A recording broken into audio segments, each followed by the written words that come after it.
Hi, I'm Laura Clock, coming to you from Jerry's Music in South Hadley, Massachusetts. You may have noticed a little bubbling sound in your horn, a little gurgle. That means you've got water hiding somewhere in all this magnificent spaghetti we call tubing.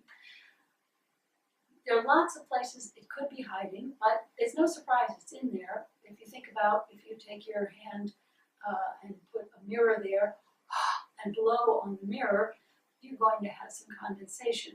There's moisture in your warm breath. And you take that warm breath and you blow it into all of this metal tubing, you're going to have condensation gathering.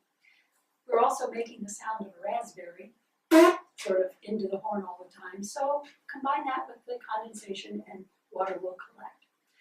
The first place to look is in your main tuning slide. So I'll check my mouthpiece, make sure it's in nice and tight. I twist a little to get it in, never hit it.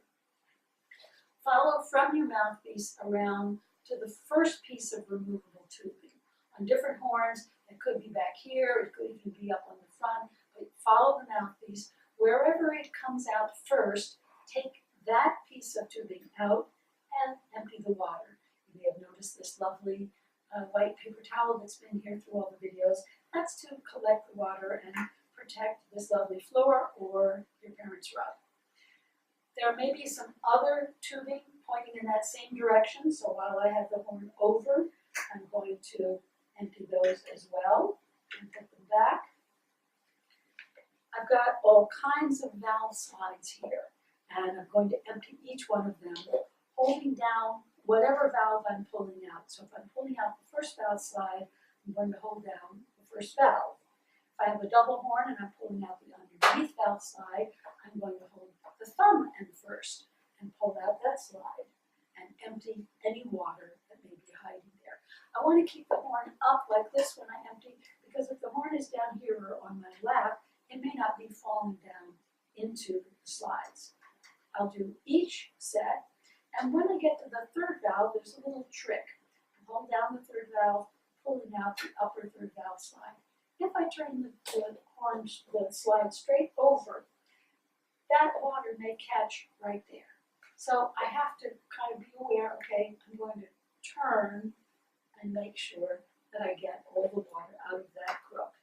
And even more important to do that on the underneath third valve slide, because when you're playing the horn, that's the lowest point on the horn. Water will collect there. So I'm going to twirl once and make sure I've gotten all the water out. If you blow through the horn and you still hear a bubble, that means the water has gotten beyond the tubing. So it's probably down in here in one of these round tubes that eventually will come out the bell. So again, checking to make sure the mouthpiece is in tight, holding by non-removable pieces of the horn. I'm going to twirl the horn mouthpiece towards the floor about 3 times, usually is enough.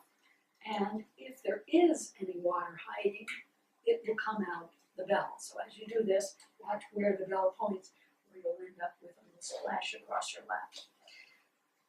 If there's some water coming out, by the time it gets to there, it's really mostly condensation. So just wipe and go on. I do say that gurgling sounds are about the only mistake on the horn we can pretty much guarantee we don't have to have.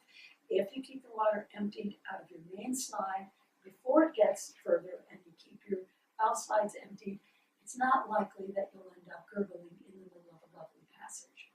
They also make, on some horns, water keys, also called spit valves, where you can press the key to open it and gently blow.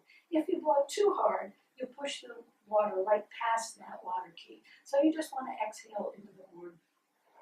And you can do that quickly and on a regular basis so that you would spend less time twirling the